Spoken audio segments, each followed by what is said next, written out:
am Sue Fox. I'm with Tumalo Creek Kayak and Canoe. We are your local paddle shop, and we've been in the area for 20 plus years. Here at Backyard Bend, we were fortunate enough to meet up with Sue Fox and talk about water flow and the summer of 2022 and what we have to look forward to, or not, right?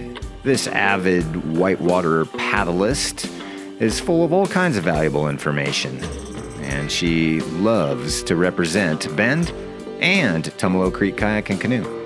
When we come back, some insight on water flow for the summer of 22. Tumalo Creek Kayak and Canoe. From this iconic old mill building, these river stewards share all types of epic water adventures. They've been doing it for like 20 years. The staff at Tumalo Creek will get you on the water, fitted and educated to the paddlecraft of your liking. Demos and rentals designed with the try before you buy philosophy, with the water just steps from the shop. Demos, rentals, classes, community. Tumalo Creek. Tumalo Creek does exactly everything you need to get you on the water. We provide not only retail equipment, but instruction and rentals. We are involved heavily with Upper Deschutes Watershed Council, with the Deschutes River Conservancy, Bend Paddle Trail Alliance, and all of these in some way do something to help educate or create stewardship for the river.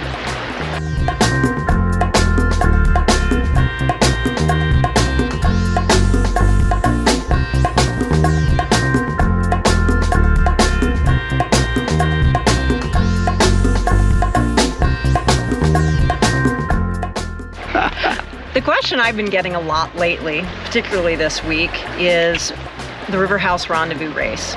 Typically we have it every year about this time. And why aren't we having it this year? Well, it's because we don't have the water to do it. The flows just won't be there to make it happen. The challenge is that our reservoirs are down. Sure, well, a lot of people see decent flows in the river right now today. But what is about to happen is the irrigation is going to start pulling water from the river.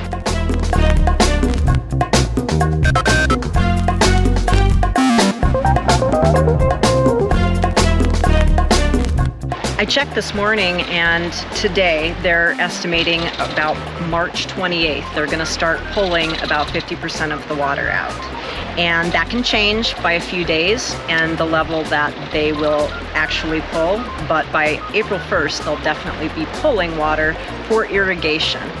Wickiup controls the flow initially, and then depending on where you are in the river, different canals also pull water from the river.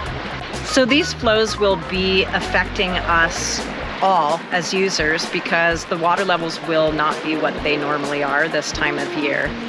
They're going to be reduced, and some of the, as an example, some of the runs that whitewater kayakers look forward to and are excited about might not even be running this year. For the casual floater through town, you probably won't have the size of water, the depth of water. So for those of you who are coming into town, you're hanging out, you want to get on the river, we want to support you in that. That's awesome. It's a great place to be. However, we also ask that you do some things that keep the river clean and as less impact as possible. Single-use plastics, let's try to keep those out of our waterways.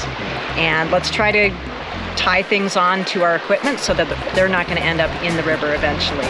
We're involved in river cleanups, and you'd be surprised at how much we pull out of there.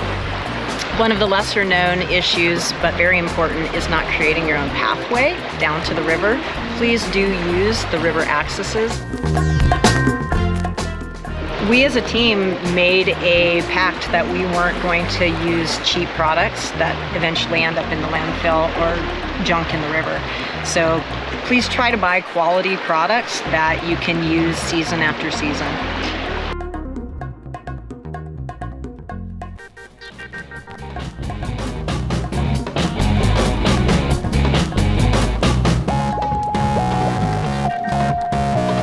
Oh God, you gotta get me out of this one.